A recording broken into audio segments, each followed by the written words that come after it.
Hey guys, welcome to the channel and my first ever YouTube video. So as you can read from the name, this channel is dedicated to Pokemon Go PvP, and I would like to start low and just talk about some very basic strategy that you can use to climb rank. Maybe you're an ace or an expert or some of the lower ranks and you would like to go higher. I hope that these sort of videos will help you and take things slow and start things easy. So I would like to put a theme into every single video that I put out, and today we're going to start off with a general strategy. So when you run a team, you know the three Pokemons that you're using, and I think this is really important to have a general strategy going in, so you kind of know what to do when you see those common Pokemons that you're gonna come up against time and time again. So the matches that were played were around 2,900 to 3,000 elo range, so a bit higher. But I think the concept is applicable to every single match that, no matter what your elo range is, it's going to be useful for you. So the team that I use consisted of Araquanid, Swampert, and Stunfisk in the Grey League, and both of the matches that I featured today were going up against the Oxus defense. And I'm going to talk through some of the general strategy that I use for my team, and you're going to see what happened when I follow my own strategy and when I deviate from it. So without further ado, let's get into it. So our first match up against the Deoxys defense with our Araquanid. So before we start, we know that this is a favorable matchup for us. We're doing a super effective damage with a Bug Bite, and we have the Bug Buzz to threaten the Deoxys with the charge move. But of course, Deoxys can fight back with Rock Slide or Thunderbolt. So my general strategy here is just to stay in and see what my opponent would do. So most of the time, I find that people who lead the Deoxys defense will try to stay in and do a charge move first. So here's exactly what happens. They throw, I think, a Thunderbolt. I generally just let it go through because Araquanid is very tanky and I don't want to shield something that's not going to knock me out. Right here, I'm going to just pause a little bit. So a lot of opponents will swap out after throwing the charge move because they don't want to make the decision to decide if they want to shield the first move or not. If you bait them and they shield it, it's really bad. If you don't bait them, they pretty much just lose outright the lead match. So they will swap out right away.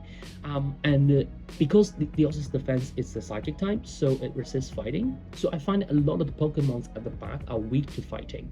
So in this case, they're bringing in a Shadow Array. And it's very important that you throw your Bug Buzz at this Warrain, or whatever that is. Even if something else, you have to throw it.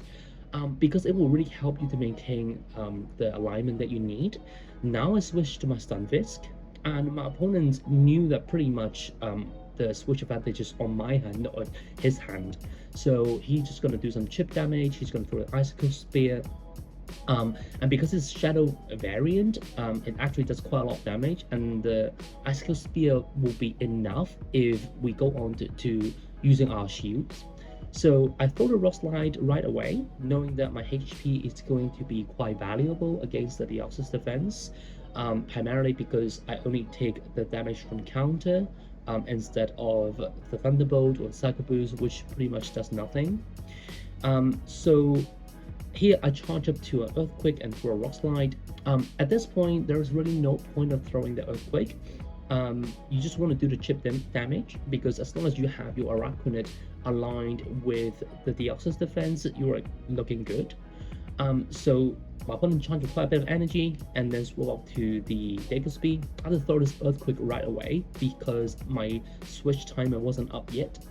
And we have our Swampert at the back, so things are looking pretty okay here. So you can see throwing the Bug Buzz at that Shadow Warrain really helped me to maintain my alignment. If I didn't do that, then the Shadow Warrain potentially could have taken switch advantage, because it's a Shadow variant as well. So Icicle Spear will be very much enough. Earthquake's not really needed in that case.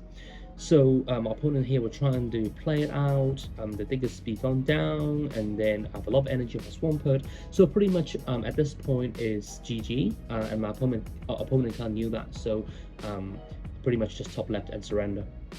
So this is kind of my general strategy going in with my Araquanid against the Oxus defense lead. Now, on the next match, though, you're going to see I kind of just panicked and didn't follow my own strategy. So this matchup is going to become a lot harder to win. So here, the Oxus defense again, and against the Araquanid. So same thing, see the opponent switch out. Opponent stayed in here, so we're pretty much just doing the fast move damage and tank the first charge move. I think Thunderbolt and Rock Slide will do a similar amount of damage, so it doesn't really matter. And this time, again, it's a Shadow Warrior that came in, but I did not throw my energy.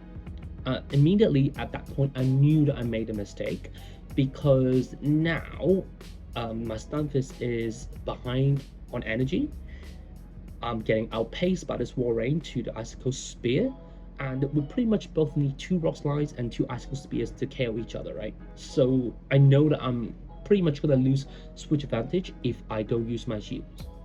My opponent knew very well about the energy advantage on her side as well, so she's just throwing the Icicle Spear. She's not even bothering to charge up to an Earthquake. And that was a really good play for her. And then I pretty much just panicked at this point, and I just overcharged too much. I didn't even threaten the shield. I figured that I wouldn't live in another part of snow, so I had to let this go, and that was really bad. I lost switch advantage without taking a shield advantage, right? So I had to hope that at the back is something that is going to be weak to Araquanid. But like I said before, people who leave the Oxus defense most likely will have something weak to fighting at the back. So earlier we saw Diggersby. I'm hoping that this is going to be different. So I bring out my Araquanid, pretty much just fast move down. And then what's at the back is a Registeel. And pretty much it's my own mistakes that kind of cost me the game, because I threw away the switch advantage that I had. So I throw my Bubble Beam, pretty much trying to wiggle out this matchup here, bring on my Swampert. Here I have to tank that charge move. I knew that it should be a Focus Blast, given the energy that was generated from the Registeel. So I had to shield that. And then she brought out the Oxus defense. So right away I had to throw the Hydro Cannon. The Oxus defense is kind of dry. So in here, I could have thrown earlier to prevent the Oxus defense to charge up too much energy, but I did not, so I had to shoot a Psycho Boost. And then I charge up to 100 energy and pretty much just throw at the Oxus defense, try to take it out first. But right now, I am 0 shield versus 2 shields, so things are really not looking good. And I know that my Araquanid is kind of dead weight at this point, so I really need my opponent to make some mistake here for me to win this match. So very dicey situation, as you can see. So I throw the Hydro Cannon trying to bait my opponent, charge back up to an Earthquake, and then bail to my Araquanid. The energy on this spider is really not going to do much, but you know, I'm just doing whatever I can to chip this Registeel, hoping to bring it down to maybe a Hydro Cannon range. And then I think this is the kind of the turning point this match here, is that my opponent threw the Zap Cannon instead of the Focus Blast. So it actually took me out. If my opponent threw the Focus Blast and then farm me down with Lock On, having the charge move ready to go, I don't think I can win this match. But because I got taken out right away and she got no energy on her Registeel, so I pretty much bait the game and then got to the Earthquake, and I know that my opponent was very close to a Focus Blast, but that allowed me to take the game. So you can see, very dicey situation that I put myself in. If I had followed my own general strategy that I formed for my team, I'll be alright. I'll have my alignment that I needed, but because I did not, so the match became really difficult. And these are the matches where I could have won easily, and I still won, but I think by some luck, not necessarily by skills. And if I throw away that game, then I lost some, you know, elo that I wouldn't have lost otherwise. So I hope that you find it useful when you play your own matches. Make sure that you have your own general strategy that you're going to follow, and follow it through and stick to it. So hopefully that will win you some more matches and climb higher rank. That's it for today. If you like this sort of content, make sure you like, comment, and subscribe. Leave a comment down below. Let me know what you think, and I'll see you in the next video.